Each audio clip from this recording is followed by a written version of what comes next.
Olá pessoal, aqui quem está falando é o professor Douglas. O objetivo deste vídeo é fazer uma breve revisão sobre os assuntos abordados na primeira aula da disciplina Logística. Eu destaco que os conteúdos aqui se restringirão à parte técnica, questões operacionais como controle de frequência, forma de avaliação, materiais. Eu peço que consultem a sala virtual ou o vídeo anterior. Destaco ainda que eu também estou à disposição de todos para contato por e-mail ou nas redes sociais, com esses endereços que estão relacionados aqui. Bem, a nossa discussão sobre logística iniciou abordando o caso de uma indústria extremamente reconhecida pela sua importância e também por ter sido pioneira em uma série de atividades da ciência da administração, que é a indústria automobilística. Se nós imaginarmos o automóvel como produto, nós vamos perceber que ele hoje é altamente globalizado. O que isso significa?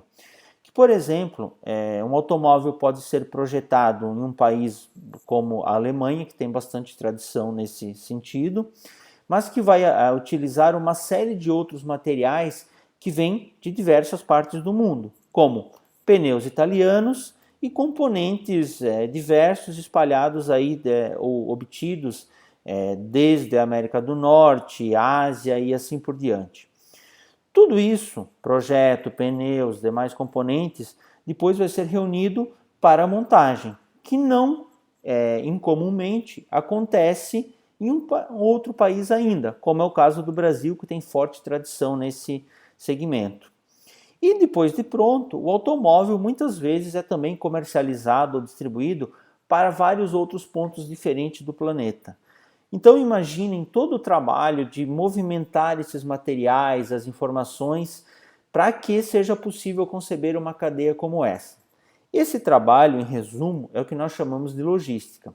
Evidentemente, esse exemplo aqui ele envolve uma cadeia global, mas se nós pensarmos mesmo numa pequena indústria local, ela vai encontrar, guardadas as devidas proporções, condições parecidas, de fornecedores distantes geograficamente, que vão entregar produtos, ela vai operacionalizar esses produtos e depois levar para os seus clientes. Mais adiante, alguns exemplos que nós vamos discutir, será possível entender melhor esse contexto numa abordagem mais local. Mas então, a partir da visualização desse modelo da indústria automobilística, nós partimos para realizar a nossa análise, o nosso entendimento inicial sobre a logística.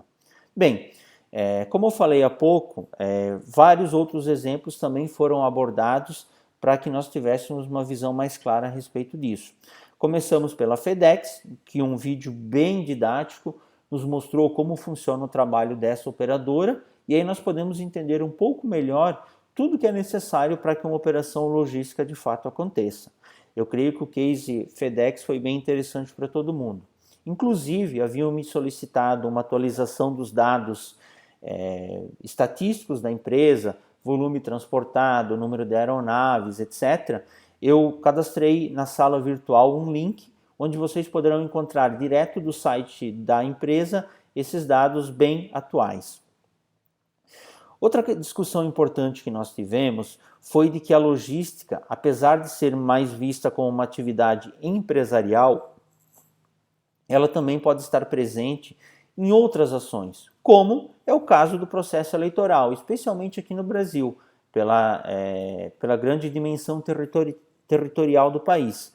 Então, se nós pensarmos que o processo eleitoral acontece simultaneamente em mais de 5.000 cidades, no mesmo intervalo de tempo, em apenas um único dia, onde as dezenas de milhares de sessões eleitorais têm à disposição uma série de materiais, como urnas pré-configuradas, listas de votação, informações para os mesários, os próprios mesários previamente treinados, toda essa operação logística que acontece é extremamente complexa. Sem um bom planejamento logístico, o processo eleitoral, nos moldes do que acontece no Brasil, seria basicamente impossível. E aí, logo depois da eleição, existe todo um outro processo que nós adiante chamaremos de logística reversa, que faz com que as informações obtidas naquele dia sejam rapidamente compiladas e os resultados da votação em todo o país sejam conhecidos apenas algumas horas depois do fim da votação. Né? Uma outra situação, outro exemplo que foi ilustrado é o caso de grandes competições esportivas, como os Jogos Olímpicos. Imaginem vocês reunirem, então, milhares de atletas, dezenas de milhares de visitantes, árbitros, materiais, locais de competição em uma única cidade, num curto espaço de tempo, provendo para eles todas as condições de alimentação, transporte, segurança, hospedagem, cuidados de saúde, etc. Não há outro motivo pelo qual os jogos são escolhidos, a sede dos jogos é escolhida com 7 anos de antecedência, se não permitir com que a cidade ou local sede se prepare logisticamente para o evento, que é sensacional acompanhar esse trabalho. Mas bem, como nossa disciplina é de logística num curso de administração empresarial, é bastante plausível e aceitável que nós nos foquemos mais nos exemplos empresariais dessa atividade. Através de uma listagem elaborada por vocês durante a aula, nós chegamos a algumas situações bem interessantes. E eu até fiquei bastante satisfeito porque nós nos ativemos muito a exemplos locais e não só a grandes exemplos nacionais ou internacionais. Vocês citaram, por exemplo, o caso do ramo de panificação, que exige produtos entregues diariamente, sempre produtos recém-fabricados, então, e num horário também da manhã, o que significa um planejamento logístico bem importante para que seja viável. Tivemos ainda o exemplo do transporte de valores, que dentre todas as variáveis logísticas ele acrescenta de forma mais forte uma que é a segurança. Depois tivemos um caso de logística internacional, que é o caso das distribuidoras de combustíveis, como a Shell, por exemplo, que precisa disponibilizar produtos em escala global. Então ela produz ou extrai o petróleo em vários locais do planeta, faz o refinamento desse petróleo também em outros pontos e depois disponibiliza esse petróleo aí em 4 ou 5 continentes mundo afora. Então é um processo logístico espetacular.